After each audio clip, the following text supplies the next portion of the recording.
Nouvelle vie, ces derniers mois, je vous ai pas tout dit.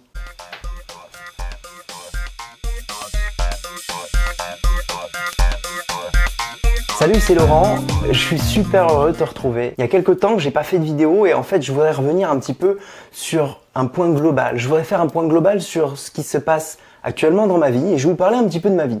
Je vais pas te raconter ma vie juste pour le plaisir de te raconter ma vie, c'est juste qu'il y a des choses importantes qui sont passées dernièrement et on va en parler dans cette vidéo. Il y a du nouveau, je vais te raconter un petit peu ce qui va se passer dans les prochains mois et ce qui s'est passé les 12 derniers mois.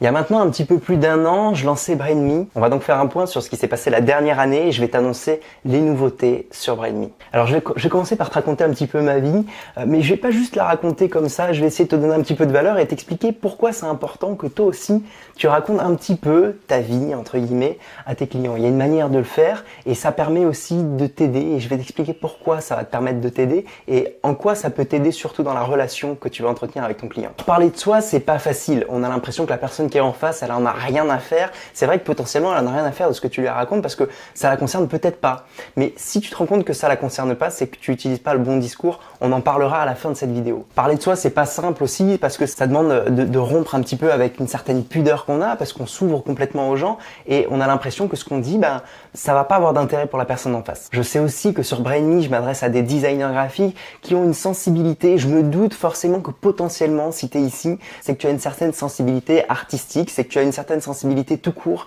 et que je sais que la pudeur est très importante pour toi, pour moi, pour tous les designers graphiques de la Terre qui potentiellement ont un petit peu de sensibilité.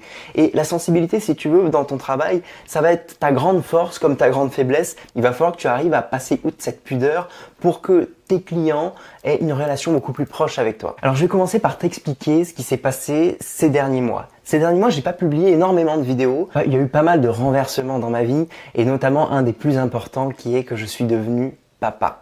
Il y a quelques jours maintenant, je suis devenu papa d'une petite fille magnifique qui va complètement changer ma vie, qui va complètement changer mon optique dans ma vie, qui va me demander à me restructurer, à me réorganiser, même en termes d'entrepreneuriat comme en termes de vie personnelle. Et c'est pour ça qu'il n'y a pas eu trop de vidéos ces derniers temps parce que j'avais un petit peu l'esprit ailleurs. Mais je n'oubliais pas Brain.me et j'ai noté énormément de contenu et j'ai des choses à vous annoncer sur la manière dont vont se passer les prochains mois sur Brain.me. Mais avant de vous annoncer ce qui va se passer sur Brain.me dans les prochains mois, je vais tout d'abord commencer par vous remercier en faisant un point global de l'année qui s'est passée au niveau de cette chaîne YouTube.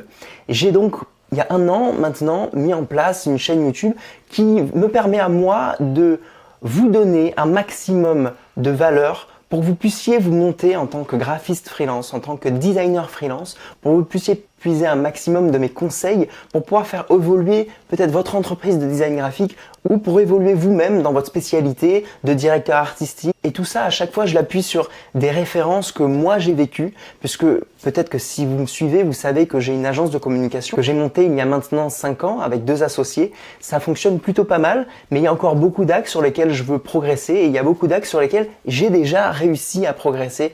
Et je m'appuie sur cette expérience pour vous enseigner ce que je sais déjà, pour vous montrer ce qu'il faut faire et ce qu'il ne faut pas faire, ce qui a marché pour moi et ce qui n'a pas marché pour moi. Ce qui vous permettra d'aller beaucoup plus vite dans votre processus si vous voulez devenir graphiste freelance, si vous voulez avancer dans le design graphique et devenir un graphiste encore plus averti que ce que vous ne l'êtes. Depuis un petit peu plus d'un an, cette chaîne YouTube existe et j'aimerais vous remercier pour tous les commentaires, pour tous les partages que vous avez réalisés. Ça me touche droit au cœur et j'espère surtout que ça va pu vous aider. Et j'espère que ça va encore vous aider puisque c'est pas fini.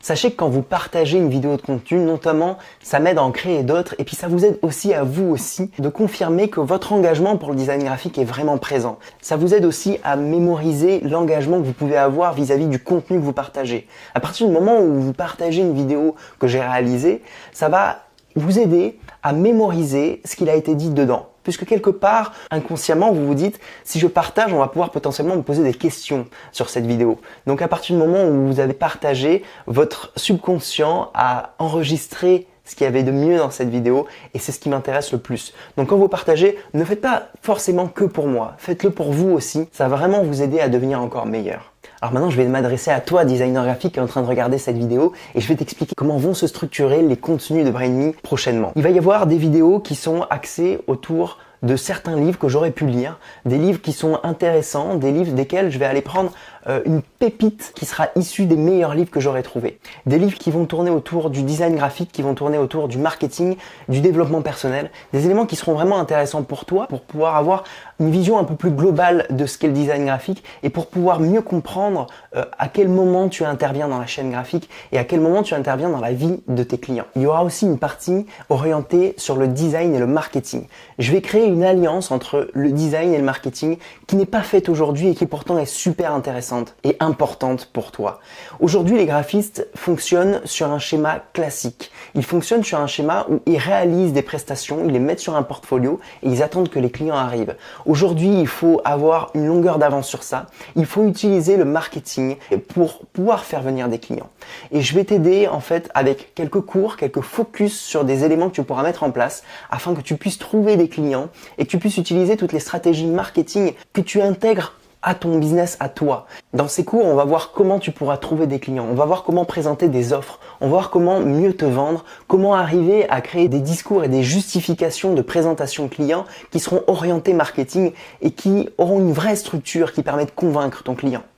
Et puis, pour les personnes qui sont un peu moins averties en termes de design, pour ceux qui débutent un peu plus, et même pour les avertis qui ont oublié un petit peu la technique, il y aura aussi quelques tutoriels. J'aime pas bien ce mot-là parce que c'est pas tellement le terme tutoriel qui m'intéresse. C'est-à-dire que ce sera des petites démonstrations de cas très très précis sur lesquels tu vas apprendre une fonctionnalité d'Illustrator, d'InDesign ou de Photoshop qu'on va mettre en pratique et qu'on va voir directement à l'écran. C'est-à-dire, je vais te filmer mon écran et on va voir comment ça va se passer. Mais je vais t'expliquer à chaque fois dans quel cadre est-ce qu'on réalise ça. Aujourd'hui, il y a énormément de tutoriels sur internet, mais qui sont pas forcément orientés pour des gens qui sont en activité comme toi.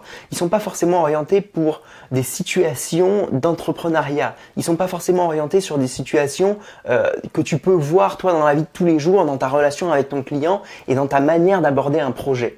C'est souvent des tutoriels qui sont là à titre informatifs, à titre indicatif, qui permettent aux débutants d'avancer et de mieux connaître les logiciels et leurs fonctionnalités, certes. Mais par contre, si toi tu es déjà en activité, il va falloir avoir des tutoriels qui sont un petit peu plus ciblés sur des situations. Et ces tutoriels que j'ai appelés Focus Tips, ce sont donc des toutes petites astuces sur les logiciels qui sont recadrés dans des situations bien précises qui vont te permettre de comprendre pourquoi et à quel moment il va falloir que tu utilises cette fonctionnalité du logiciel. Voilà le programme global de Brain.me sur les prochains mois. Je vais reprendre un rythme classique comme je le faisais dès le départ, avec une vidéo par semaine. C'est pas énorme, mais ça me permet vraiment d'aller au bout de ma mission et de vous proposer un contenu de manière un peu plus régulière que ce qu'il a été ces derniers temps. Alors pour pas que cette vidéo soit juste une vidéo informative et que tu en tires quand même un petit peu de contenu, un petit peu de conseils, et je vais t'expliquer pourquoi est-ce que je t'ai parlé de ma vie dans cette vidéo, dans quel but je t'ai parlé de ma vie et pourquoi est-ce que toi tu devrais un petit peu parler de ta vie à tes clients et à quoi ça sert réellement. Tu sais, ton client, il est face à une frustration quand il arrive chez toi. Quand il ne te connaît pas, le client ne sait pas qui tu es, ne sait pas comment tu peux réagir. Et la première émotion d'un humain quand il ne connaît pas les choses, quand il arrive vers l'inconnu, c'est la peur.